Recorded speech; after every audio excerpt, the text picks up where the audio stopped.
"Don't sign that paper, sir." The boy's voice was so soft that for a moment Harrison Cole thought he had imagined it.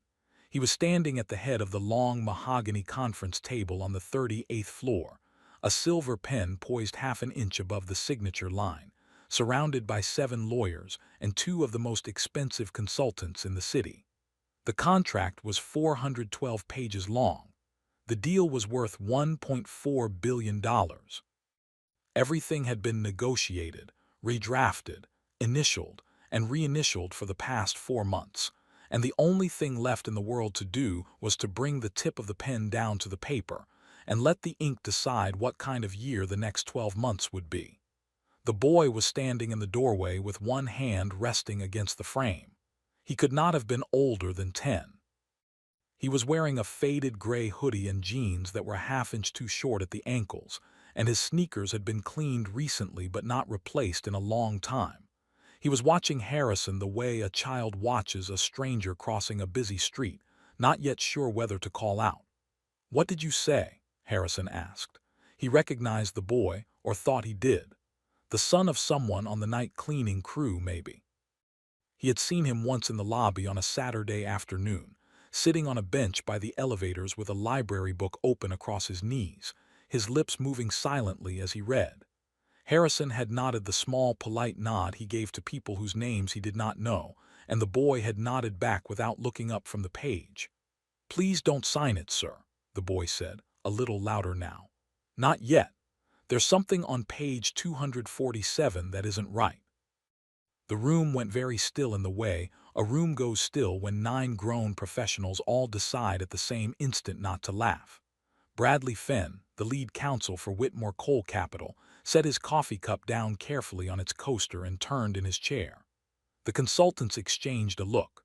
Across the table, the representatives of Meridian Atlantic Holdings, 3 men in nearly identical Navy suits, went very still as well, but in a different way. A way that Harrison, who had been reading rooms for 36 years, registered without yet understanding why. Harrison lowered the pen slowly.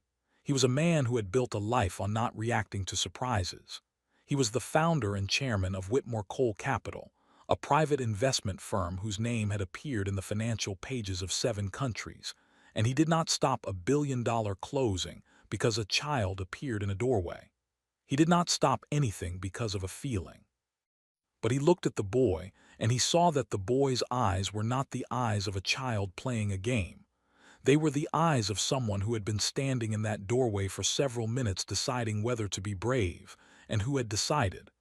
"Son," Harrison said carefully, "how did you get up here?" The boy did not answer that question. His hand was still resting on the door frame, and Harrison noticed now that the knuckles were white where they pressed against the wood. "Page 247, sir," the boy said again. "The section about the warehouse properties in Baltimore, the addresses on the list. One of them isn't a warehouse. I know that street.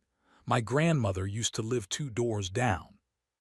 Bradley Fenn made a small sound in his throat that was almost a chuckle, the kind a lawyer makes when a deposition takes an unexpected turn that he does not yet know how to handle. He started to stand. "Mr. Cole, I'm sure we can have the young man escorted." "Sit down, Bradley." Harrison did not raise his voice. He did not need to. He had not raised his voice in a board meeting in 14 years, and the room had learned to listen for the quieter register. Bradley sat down. Harrison set the silver pen back on its small leather tray. He kept his eyes on the boy. "What is your name?" The boy hesitated.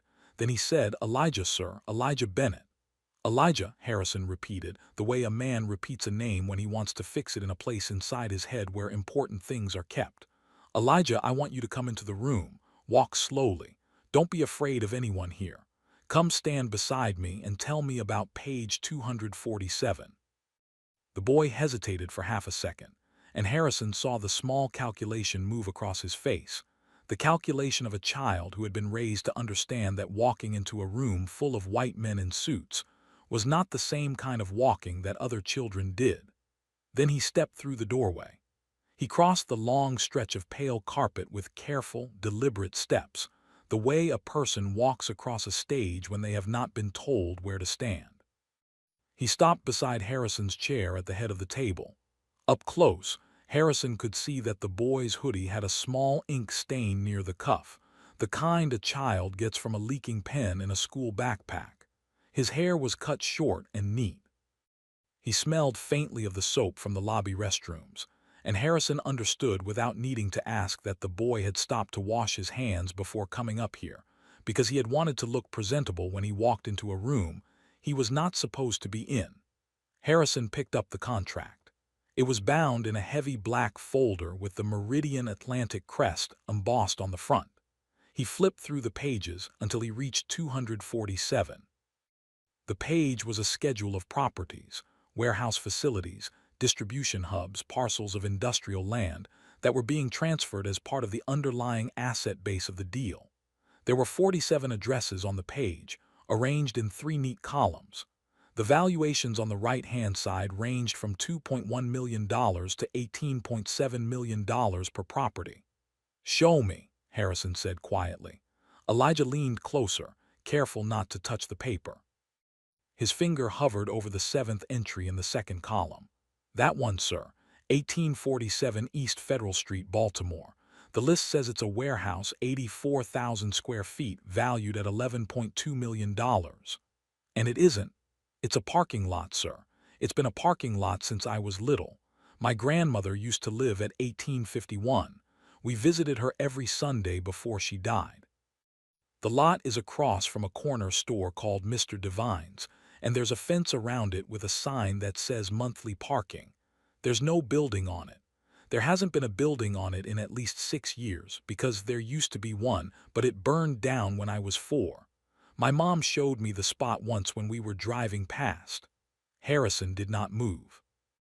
Across the table, one of the men in navy suits, the youngest of the 3, a man whose business card identified him as Daniel Price, Vice President of Asset Integration for Meridian Atlantic, reached up and adjusted his tie. It was a small gesture. A man adjusts his tie when he is hot, or when he is bored, or when he is about to lie. Harrison had spent 36 years learning the difference. "Mr. Price," Harrison said, without looking up from page 247, "would you like to comment on the property at 1847 East Federal Street?" There was a pause that lasted exactly 1 second too long. "Mr. Cole, our due diligence packet was prepared by an independent appraisal firm. If there is an error on a single line item, I'm sure it's a clerical issue that can be amended in a side letter at closing." "We can absolutely. I'm not signing today, Daniel." The room shifted. Harrison felt it without looking. Bradley Fenn was already pulling out his phone. The other 2 Meridian executives, older men, more experienced, the kind who had been doing this longer than Daniel Price had been alive, were too still now. The wrong kind of still. Harrison closed the contract gently and set it down on the table. He looked at Elijah Bennett, who was still standing beside his chair with his hands clasped in front of him, the way a child clasps his hands during the school pledge. "Elijah," he said quietly, "I think you'd better sit down. We're going to be here for a while." The Meridian team requested a short recess. Harrison granted it. The 3 men in navy suits filed out of the conference room with the careful posture of men who had decided, without speaking to one another, that they needed to make phone calls in a hallway where no one could hear them. The door clicked shut behind them. Harrison turned to Bradley Fenn. "Bradley, I want you to pull every property on page 247. Cross-reference every address against the satellite imagery on the public mapping services. I want it done in the next 40 minutes. Use the associates downstairs. Don't tell them why. Tell them it's a routine verification." "Harrison," Bradley began. 40 minutes, Bradley." Bradley stood and left the room. He took 2 of the consultants with him. The remaining 2 attorneys gathered their laptops and moved to the far end of the table, leaving Harrison and Elijah alone at the head of it, with the city's gray skyline behind them through the floor-to-ceiling windows. Harrison turned in his chair so that he was facing the boy directly. He folded his hands on the table in front of him. "Elijah," he said, "I'm going to ask you some questions. I want you to answer them honestly, the way you would answer your mother. You are not in trouble. You are not going to be in trouble. Do you understand?" "Yes, sir." "How did you get up to this floor?" The boy looked down at his sneakers for a moment, then looked back up. My mom works in the building, sir. She's on the cleaning crew. She works the morning shift on the lower floors, and then sometimes she stays late if they need extra hands for the offices upstairs. Today is a teacher work day at my school, so I came with her. She told me to sit in the small room next to the security desk on the second floor and do my reading. She said she'd come get me at lunch. And what made you come up here? Elijah hesitated. I needed to use the bathroom, sir. The one on the second floor was being cleaned, so the security guard, Mr. Reggie, he told me I could use the one on the third floor by the elevator bank. I went up there. When I came out, there was a man waiting for the elevator. He had a folder under his arm. The folder said Meridian on it, the same word that's on this folder right here. He pointed at the contract. I noticed because we just did a vocabulary unit on Latin roots. Meridian means middle. I remembered. Harrison nodded slowly. Go on. The man got into the elevator and I got in after him because Mr. Reggie said I could come back down the same way. The man pushed 38. I didn't push anything because my floor was 2. But while we were going up, he opened the folder and he was reading a piece of paper, and he turned to the back of it and he wrote something with a pen. He wrote pretty fast. I don't know what he wrote because I was looking at the floor numbers, but I saw him write it. Then the elevator stopped on 38 and he got out. The doors started to close, and I don't know why I did this, sir. I'm sorry. I put my hand out and stopped them. I got off too. Why? The boy thought about it for a long moment. Because of the address, sir. I was reading the list while I was standing behind him. The folder was open. I could see the page and I saw 1847 East Federal Street. And I knew that address. I knew it wasn't right. And I thought if he was carrying that paper to a meeting, somebody in the meeting was going to believe it, so I followed him. I waited in the hallway by the water fountain for almost 20 minutes. Then I heard somebody say they were starting, and I walked to the door and I looked in and you were holding the pen. Harrison was quiet for a long moment. Elijah, he said finally, do you know what you just did? The boy shook his head slowly, his eyes very serious. I don't know if I did anything good, sir. I might be wrong. Maybe they fixed it and I missed it. Maybe I shouldn't have come in here. My mom is going to be worried when she can't find me, and I'm not supposed to bother the people upstairs. She told me that on my first day coming with her. She said the people upstairs are busy and we don't bother them unless they speak to us first. Harrison looked at the boy for a long moment. There was a small movement at the edge of his vision, the city outside, a flock of pigeons turning together against the gray sky, and he watched it for the length of one slow breath. Then he turned back. Elijah, your mother is a wise woman. She has taught you to be careful, and that is a good thing. But what you did this morning was not bothering anyone. What you did this morning may have just saved this company a great deal of money. I do not yet know how much. I will know within the hour. But I want you to understand something, and I want you to remember it for the rest of your life. The people who matter in this building are not the ones whose names are on the doors. The people who matter are the ones who tell the truth when they see something wrong. Do you understand me? The boy's eyes were wet just at the edges. He nodded once. Good. Now I am going to call down to security and have your mother brought up here. She is not in any trouble. You are not in any trouble. I want her to be in this room, sitting beside you, while we finish what we are doing today. Is that all right? Yes, sir. Harrison picked up the desk phone at the side of the conference table and dialed the line for the lobby security desk.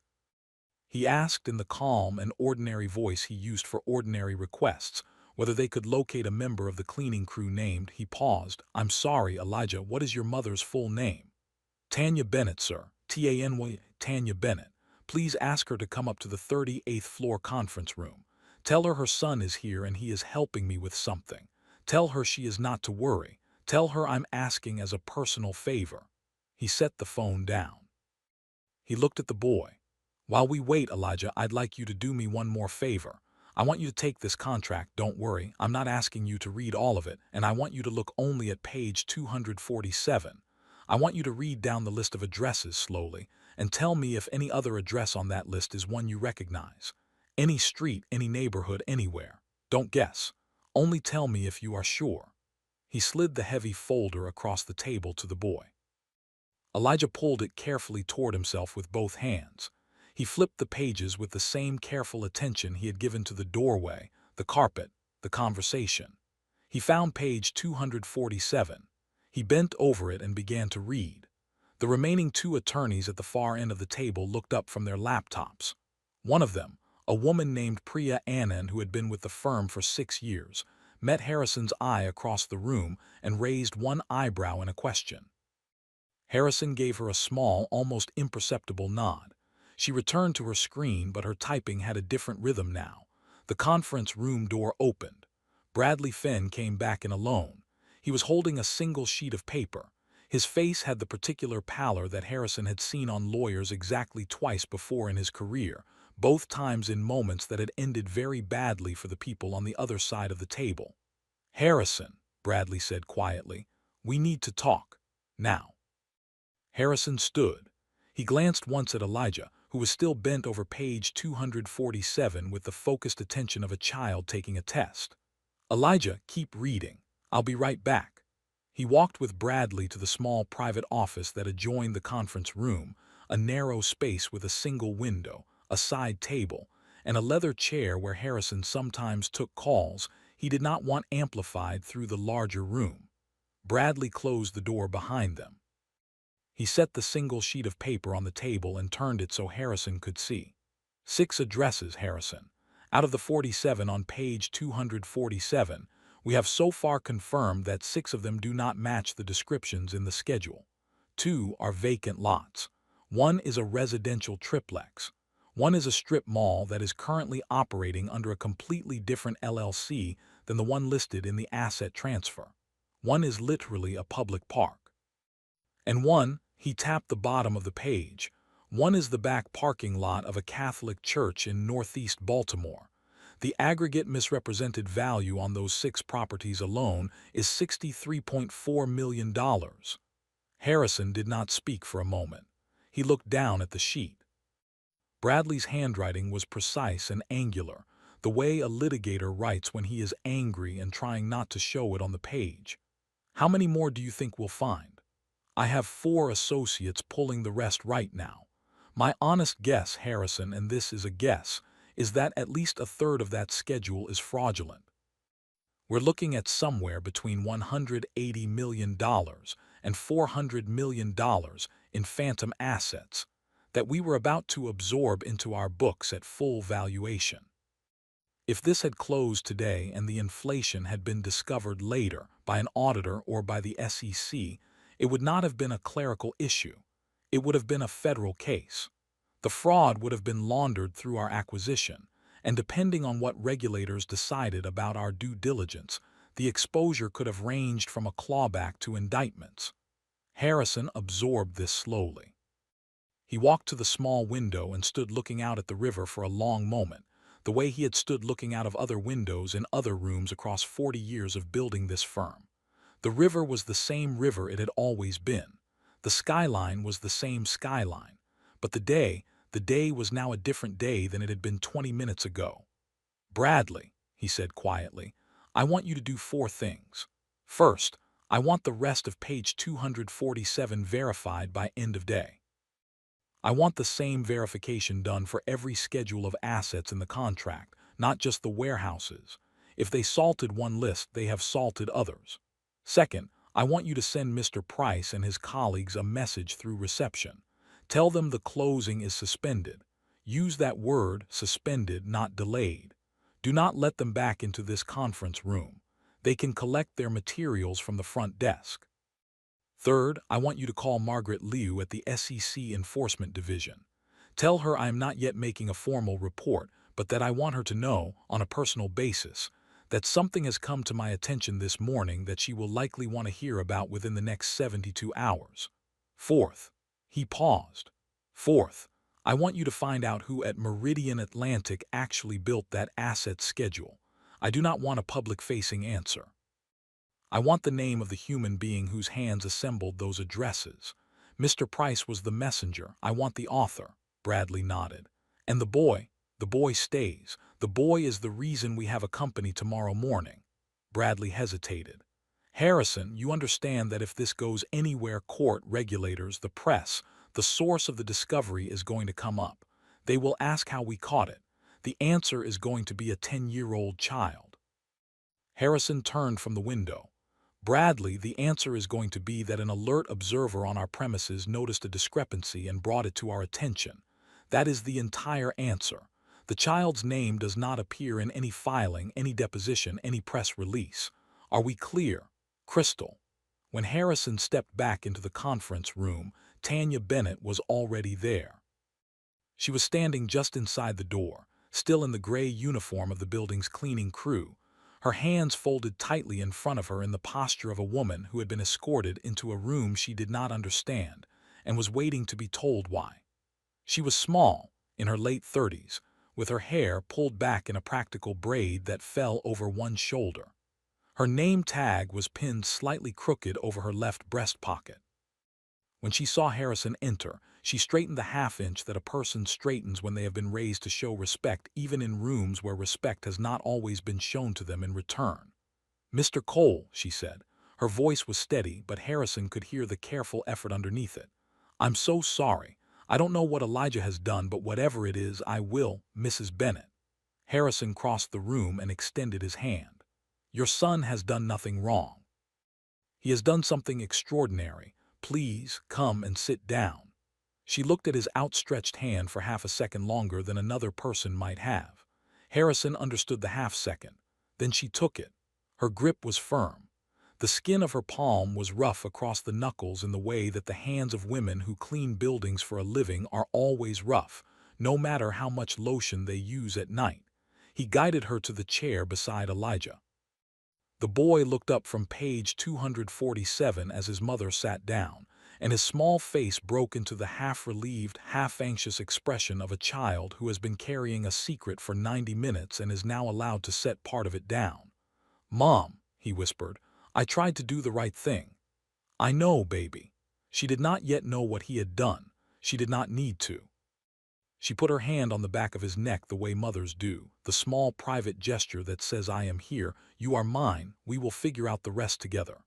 Harrison sat down across from them. He folded his hands on the table. "Mrs. Bennett, I am going to tell you what happened this morning, and I am going to ask you to listen without interrupting, because some of what I say will be hard to believe at first. When I am finished, I will answer any question you want to ask." She nodded once. He told her. He told her about the contract, about the meeting, about the boy in the doorway. He told her about page 247 and the warehouse that was a parking lot, and about Mr. Price's tie, and about Bradley Finn's pale face when he had come back into the room with the sheet of paper. He told her, in the simplest language he could find, that her son had walked into the most important meeting of Harrison Cole's professional year, and stopped it from becoming the most ruinous meeting of his professional life. He did not embellish. He did not soften. He told it the way he had learned to tell hard truths to investors and board members over 4 decades, with the small specific details that make a story impossible to dismiss as exaggeration. When he finished, Tanya Bennett was quiet for a long moment. Her hand had not moved from the back of Elijah's neck. She looked down at her son. Then she looked at Harrison. "Mr. Cole," she said quietly, "I have raised that boy by myself for 8 years. His father passed when he was 2. I work this shift and I work a second shift on weekends at a hospital laundry across town. I don't make a lot of money, but I made one promise to my husband before he died and I have kept it. I promised him I would raise a son who knew the difference between right and wrong and who would choose right even when it was the harder thing." She paused. Her voice did not shake. "It sounds like he chose right today." "He did, Mrs. Bennett, he did." She nodded slowly. She was not the kind of woman, Harrison could see, who allowed herself to cry in rooms with strangers. She let one breath out that was longer than the breaths before it, and then she settled her shoulders in the small way that working people settle their shoulders when they have decided that whatever comes next, they will meet it standing. "What happens now, Mr. Cole?" Harrison considered the question. There were several answers to it, and he wanted to choose the right one. "Several things happen now, Mrs. Bennett. Some of them concern my company, and you do not need to worry about those. Some of them concern your son, and I would like your permission to discuss them with you. Some of them concern you, and those we will talk about when the rest is finished. Is that acceptable?" Yes, sir. First, your son is going to stay in this room with you for the rest of the afternoon. I am going to have lunch brought up. He is going to eat something hot. You are going to eat something hot. While you eat, my attorneys are going to continue working in the room next door, and I am going to come back and forth as I need to. You will not be disturbed. You will not be questioned by anyone other than me. Do you understand? Yes. Second, when the day is finished, I am going to have one of my drivers take you and Elijah home. He will wait with you outside your building until you are safely inside. He will give you a phone number that you can call at any hour for the next several weeks. The reason for this, and I want to be honest with you, is that the people who built the document your son caught this morning are not small people. They are part of a larger organization with a great deal of money and a great deal to lose. I do not believe they would ever harm a child. I do not believe they would even imagine it. But I have not built this company by assuming the best about the people I have just caught in a federal-grade fraud.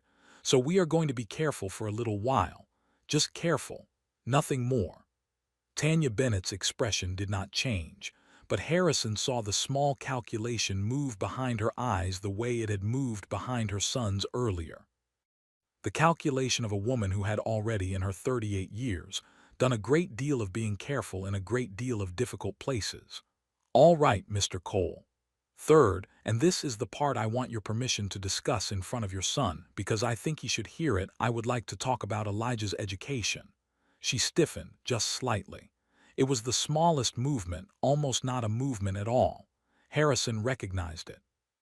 He had seen it before in dozens of conversations across his career, when wealthy men proposed help to women who had learned not to trust help that came with too many strings attached. Mrs. Bennett, he said carefully, I want to say something before you respond. I am not offering you charity. I do not believe in charity, not in the way the word is usually meant. I am offering you a return on an investment your son has already made. He has, with his observation, saved this company tens of millions of dollars and possibly its entire future. If a grown man had done what your son did this morning, I would already be writing him a check for an amount that would change his life. The fact that the man is 10 years old does not change the math. It changes only the form of the payment. Do you understand the distinction I am drawing? She was quiet for a long moment. Then she nodded slowly. I think so. What I would like to do is this. I would like to establish an educational trust in Elijah's name, fully funded today, that will pay for any school he wishes to attend from this point forward at any level: elementary, middle, high school, college, graduate school if that is where his path leads. The trust will be administered by a small board that will include you, Mrs. Bennett, and a lawyer of your choosing who will be paid for by me but who will work for you. I will not sit on the board. I will not have access to the funds. You will. The trust will exist independent of my company and independent of me. If I die tomorrow, the trust continues. If my company collapses next year, the trust continues. If you and I never speak again after today, the trust continues. He paused. I am proposing this in front of your son because I want him to understand that what is being offered is not a favor from a rich man. It is a consequence of something he did.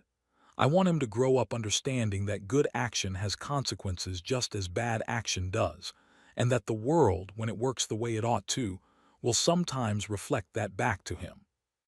I do not want him to grow up believing that the only consequences of doing right are private ones. Tanya Bennett looked at her son. Elijah was sitting very still, his hands folded in his lap again, his eyes moving between his mother and Harrison with the careful attention of a child who has understood that something is being decided in the room that will matter to the rest of his life. Baby, she said softly, what do you think? Elijah thought about it. He did not rush. Harrison watched him think and was reminded again of the careful way the boy had looked at page 247, of the way he had pointed without touching the paper, of the way he had said I might be wrong before he had said anything else. Mom, Elijah said finally, I think if Mr. Cole is right, and what I did was worth a lot of money, then it's not the same as taking. It's like when you do extra shifts at the hospital and they pay you extra. It's just the world being fair for once. Tanya Bennett closed her eyes for a moment. When she opened them, there was something in her face that had not been there a minute earlier. Harrison did not have a name for it. He thought it might have been the look of a mother who had just heard her son say a thing she had been trying to teach him for 10 years and had discovered in the saying that it had landed. She turned back to Harrison. "All right, Mr. Cole, we accept. On one condition. Name it. I want him to keep coming with me on the days I work. I don't want him to suddenly be in some private school where he doesn't know anybody and where he forgets where he came from. He can go to a better school. We can talk about which one. But on the days when there's no school, he sits with me. He reads his book. He says good morning to Mr. Reggie at the front desk. He doesn't become a different boy because of this. He becomes the same boy with a longer road ahead of him." Harrison nodded. "That is exactly the right condition, Mrs. Bennett. I would have been disappointed if you had not asked for it. Then we have a deal." She did not extend her hand this time. She simply said it, the way working people seal agreements in kitchens and on porches, with the word itself and nothing else. And Harrison understood that the word from her was worth more than the 412 pages he had nearly signed an hour earlier. There was a soft knock at the conference room door. Priya Anand stepped in. She glanced at Tanya, registered her presence without comment, and turned to Harrison. "Mr. Cole, Bradley asked me to bring you this." She set a thin folder on the table. "It's the preliminary tally. He said you'd want to see it before the call with Margaret Liu." Harrison opened the folder. He read the single page inside it slowly. Then he closed it and set it back on the table, and he was quiet for a long moment. "What does it say, Mr. Cole?" Tanya asked quietly. Harrison looked up. There was a small, tired smile at one corner of his mouth, the smile of a man who has just learned the full size of the trapdoor he had been about to step through. "It says, Mrs. Bennett, that of the 47 properties listed on page 247, 19 of them are misrepresented. The phantom value on that single page is $217 million, and the asset schedules elsewhere in the contract, which my team is still verifying, appear to follow a similar pattern. The total fraud, when the verification is complete, will likely fall somewhere between $380 million and $450 million. He paused. "If I had signed that contract this morning, my company would have absorbed those assets at full valuation. We would have paid for them in cash and stock. Within a year, perhaps two, the inflation would have been discovered by an auditor, by a regulator, by a journalist. The damage to this firm would not have been recoverable. My investors would have lost their principal. My employees would have lost their jobs. And depending on how the prosecutors decided to read our due diligence, I might have lost a great deal more than a company." He looked at Elijah. "Your son did not just save this firm money. He saved every person who works in this building. He saved the retirement accounts of 240 people. He saved my reputation, which, after 40 years, I had foolishly come to think of as something I no longer had to protect. He gave me a Tuesday that I did not deserve and that I am going to spend the rest of my life trying to earn." Tanya Bennett did not speak. She reached over and pulled her son against her side. Elijah leaned into her shoulder, and Harrison saw, for the first time that morning, the boy allow himself to be 10 years old. The careful posture loosened. The folded hands came apart. He pressed his face into the gray fabric of his mother's uniform shirt, and his small shoulders shook once, twice, and then settled. Harrison stood and walked to the window so that the family could have the moment without his watching it. He looked out at the river, the same skyline. A barge was moving south toward the harbor, low in the water with the weight of whatever it was carrying. He thought about the contract on the table behind him, and about Daniel Price adjusting his tie, and about the older men in the Navy suits who were now somewhere downstairs in a hallway making phone calls of their own. He thought about how close it had been. Half an inch of motion, the tip of a silver pen and the surface of a page. If Elijah Bennett had been a quieter child, or a less observant one, or one whose mother had taught him to keep his head down in rooms full of strangers, the pen would have come down on the paper, and Harrison Cole's life, and the lives of 240 other people would have gone in a direction from which there would have been no returning. He thought about all the mornings he had walked through the lobby of this building without looking at the people who cleaned it. All the nods he had given without learning a name. All the children he had passed on benches without wondering what they were reading. He had built a 40-year career on noticing things. He had missed the one thing that mattered most, that the people who saw most clearly were almost never the people sitting at his table. He turned back from the window. Tanya was wiping her son's face gently with the cuff of her sleeve. Elijah was already trying to compose himself, the way 10-year-old boys do, embarrassed to have been caught feeling something in front of a man in a suit. "Elijah," Harrison said quietly, "look at me." The boy looked up. "Thank you for the rest of my life, thank you." The boy nodded once. He did not say "you're welcome." He understood, the way some children understand without being told, that the thank you was not a thing that required an answer. What happened over the following weeks moved with the speed that careful preparation can buy when it meets a moment of crisis. Daniel Price was arrested on a Thursday morning, 11 days after the meeting.